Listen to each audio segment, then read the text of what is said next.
দৰ্শক আজি পহিলা বহাগ আৰু পহিলা বহাগৰ প্ৰথম দিনটোতে আমি ৰাজ্যবাসীক ৰঙালী বিহুৰ শুভেচ্ছা জনাইছোঁ আৰু এই মুহূৰ্তত আমি উপস্থিত আছোঁ অসমৰ ঐতিহাসিক যি ঢেকীয়াখোৱা বৰনামঘৰ মাধৱদেৱ প্ৰতিষ্ঠিত ঢেকীয়াখোৱা বৰনামঘৰত উপস্থিত আছোঁ।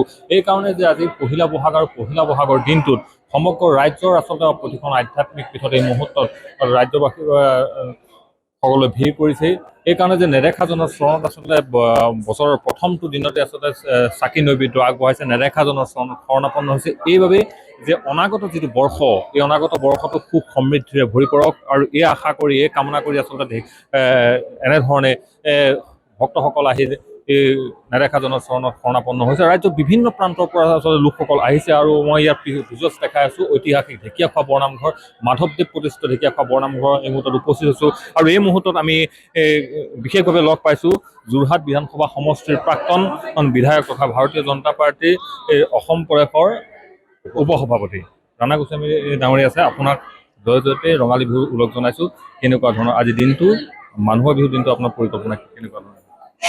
গুৰুজনাৰ সৃষ্টি এই আমাৰ শ্ৰী শ্ৰী এই আমাৰ ঢেকীয়াখোৱা বৰনামঘৰৰ এই পবিত্ৰ মুহূৰ্তত আজি বহাগৰ প্ৰথম দিনটোত এনেদৰে আহি সেৱা ধৰিব পৰাটো সৌভাগ্যৰ কথা আৰু গুৰুজনাৰ যদি আমন্ত্ৰণ নাথাকে, তেখেতৰ কৃপা নাথাকে, ইয়াত সেৱা ধৰাটো সম্ভৱ নহয়। আৰু আমিয়ে নহয়, আজি হাজাৰ হাজাৰ ভক্ত বৈষ্ণৱবৃন্দৰ পোৱাতে ইয়াত সমাগম ঘটিছে কেৱল মাত্ৰ গুৰুজনাৰ আশীষ বিচাৰি। আৰু আমিও আমাৰ পৰিয়ালসহ ইয়াত আহি সেৱা ধৰিছোঁ এটা কথাৰ কাৰণে যে অন্ততঃ প্ৰতি বছৰ দৰে এইবাৰ গুৰুজনাই সেৱা ধৰাইছে, ধন্যবাদ জনাইছোঁ। এটা কাৰণে সেৱা জনাইছোঁ যে পৰিয়ালৰ মংগলৰ্থে সেৱা জনাইছোঁৱে, তাৰোপৰি আমি যাতে সমাজখনক যাতে আমি সেৱা কৰি যাব পাৰোঁ, মংগল সাধিব পাৰিব পাৰোঁ। আজি যি স্থানত আছোঁ সেই স্থানৰ পৰাই যাতে আমি সকলোৱে মিলিজুলি আমাৰ সেই স্থানৰ সমস্ত নেতা কৰ্মীয়ে যাতে মিলিজুলি আমি যাতে অনাগত ভৱিষ্যত জীৱনত জনগণক সেৱা কৰিব পাৰোঁ, ৰাইজৰ সেৱা কৰিব পাৰোঁ, তাৰ কাৰণে আজি ইয়াত সেৱা জনাইছোঁ, গুৰুজনাৰ আশীৰ্বাদ বিচাৰিছোঁ। ধন্যবাদ জনাইছোঁ। আৰু নিশ্চিতভাৱে ইয়াৰ পৰিৱেশ আৰু এই মুহূৰ্তত আমি দেখাই আছোঁ যে ভিতৰ ভাগৰ যদি পৰিৱেশ আমি দেখাব পাৰোঁ, ৰাজ্যৰ বিভিন্ন প্ৰান্তৰ পৰা ভক্তসকল আহিছে আৰু এনেধৰণে যে অসমৰ ঐতিহাসিক যি ঢেকীয়াখোৱা বৰনামঘৰ আচলতে অক্ষয়বন্তিৰ সন্মুখত এনেধৰণে শৰণাপন্ন হৈছে। এটাই আশা যে অনাগত বৰ্ষটো সুখ সমৃদ্ধিৰে ভৰি পৰক আৰু এই আশালৈ আচলতে এনেধৰণে নৈবেদ্য আগবঢ়াইছে, ধূপ চাকি আগবঢ়াইছে। আৰু মই বিভিন্নজন ভক্ত আছে, ভক্তসকলৰ পৰা কিছু কথা জানিব বিচাৰিছোঁ, আপোনাৰ পৰা জানিম কেনেকুৱা ধৰণৰ আজি পহিলা বহাগ শুভেচ্ছা জনাইছোঁ ৰঙালী বিহুৰ কি পৰিকল্পনা, কেনেকুৱা ধৰণৰ দিনটো কেনেধৰণে? ধন্যবাদ। সদৌ অসমবাসীলৈ ৰঙালী বিহুৰ শুভেচ্ছা জনাইছোঁ আৰু আমাৰ ঢেকীয়াখোৱা বৰনামঘৰৰ সদৌতি কৰ্মকৰ্তা ৰাইজলৈ মোৰ আশীষ আৰু শ্ৰদ্ধা জনাইছোঁ।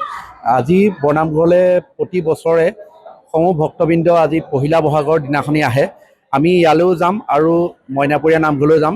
ৰাইজৰ গোটেই অসমবাসীৰ যাতে গোটেই বছৰটো ভালকৈ যাওক, মহামাৰী নাহক, সকলোৰে ঘৰত যাতে কৰ্মসংস্থান পাওক আৰু উন্নতি হওক, তাৰ কামনা লৈ পেলাই আজি এই সেৱা গীত ধৰিবলৈ আহিছোঁ।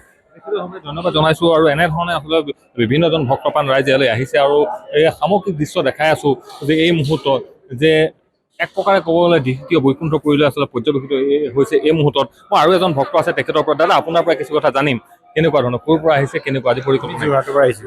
কেনেকুৱা ধৰণৰ আজি দিনটো কেনেধৰণে ক'ত যাব?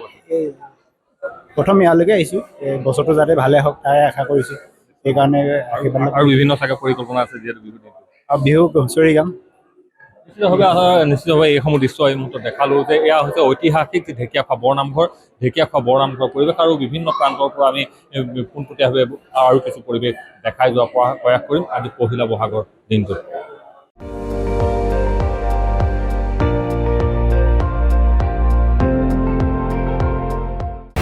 আপুনি চাই আছে ND24, সৰ্বশ্ৰেষ্ঠ নহয় সৰ্বোত্তমৰ দৌৰত।